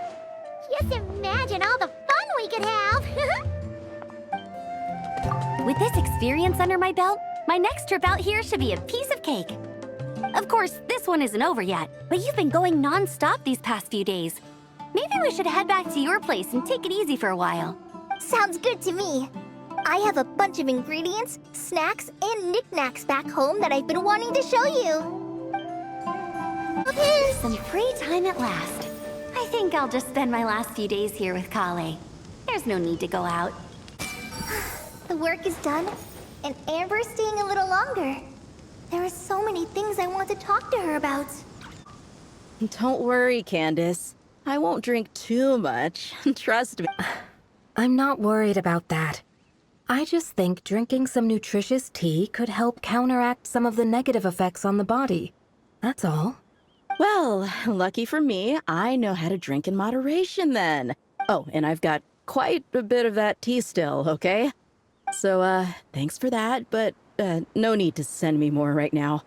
Oh, and thank the kids for me as well. I've heard hennaberry thorns are an acquired taste. But Dia hasn't said anything, so I suppose she likes it. I guess I'll have to finish that bottle of Hannaberry thorn powder, or Candace and the kids will be upset. I had a wonderful time. Yes, a wonderful time indeed. Now to write a list of texts to send back with that enthusiastic young girl. The famous scholar Lisa Mincy. I wonder how good she really is. Let's test her taste in books, shall we?